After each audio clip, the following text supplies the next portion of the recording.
मंगलम भगवान विष्णु मंगलम गरुड़ध्वजः मंगलम पुंडरीकाक्षः मंगलाय तनोहरि मुखं करोति वाचालं पंगु लंघते गिरिं यत् कृपा तमहं वन्दे परमानंद माधवम्।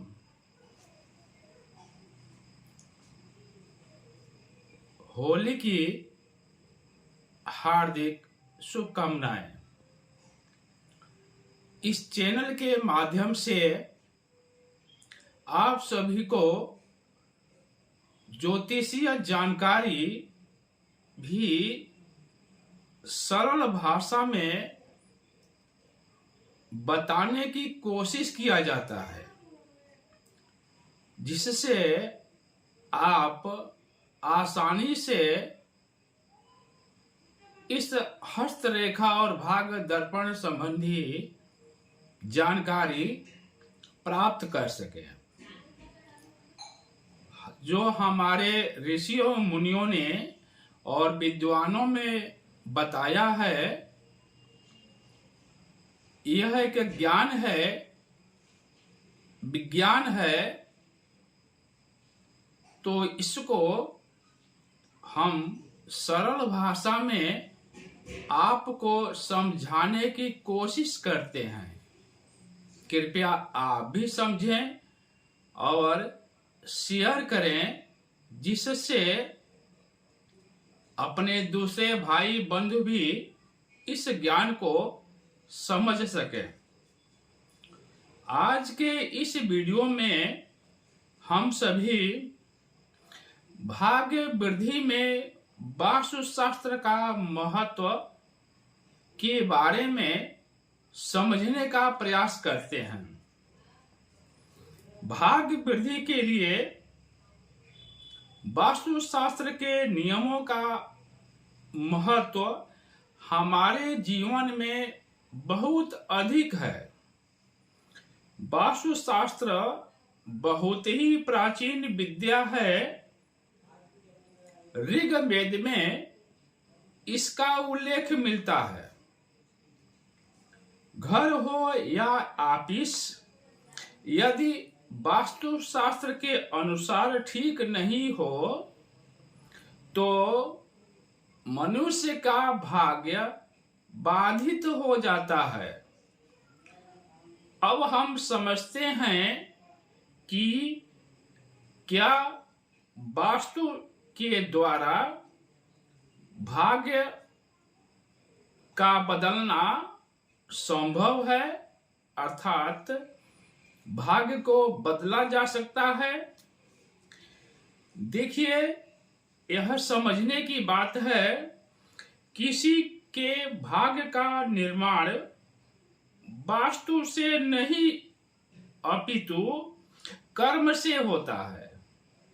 किसी के भाग्य का निर्माण जो होता है वास्तु से नहीं होता है, कर्म से होता है।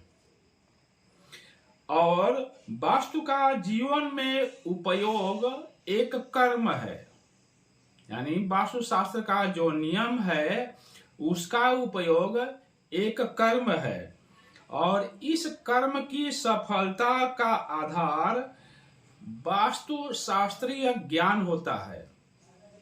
कभी कभी आधुनिक विचारधारा के लोग कहते हैं कि ईश्वर ने जो कुछ लिख दिया है वह होना निश्चित है, तो ज्योतिषीय प्रयोग या वास्तु शास्त्र का प्रयोग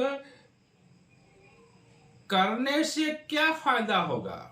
यानी जो ईश्वर ने लिख दिया है वह निश्चित है, तो यह ज्योतिषीय उपाय और वास्तुशास्त्र का जो नियम का उपाय है वह करने से क्या फायदा है। जो भगवान लिखे हैं वह तो होगा ही। मान लीजिए कि यदि मनुष्य को भविष्य में होने वाली घटनाओं का यदि ज्ञान हो जाता है तो वह मनुष्य अशुभ जो घटनाएं होने वाली होती है उससे सावधान हो जाता है और उस घटना के प्रतिकार को वह उपाय करता है। उस घटना के घटित होने का जो प्रतिकार है उसका उपाय करता है।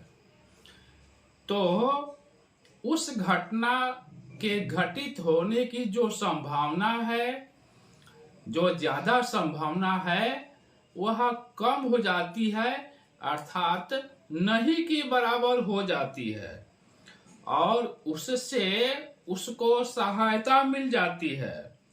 जब सर्व मनोरथ पूर्ण होती है तो निश्चित रूप से व्यक्ति संतुष्ट होता है और भाग्य या प्रारब्ध की ऊंचाई तक पहुंचने में वह व्यक्ति सफल हो जाता है। हमारी पूरी टीम की तरफ से आप सभी को होली की हार्दिक शुभकामनाएं। अभी तक यदि आपने चैनल को सब्सक्राइब नहीं किए हो तो कृपया सब्सक्राइब करें, लाइक करें और शेयर अवश्य करें। यह वीडियो 3 भागों में है, तीनों भागों को आप अवश्य देखें। धन्यवाद।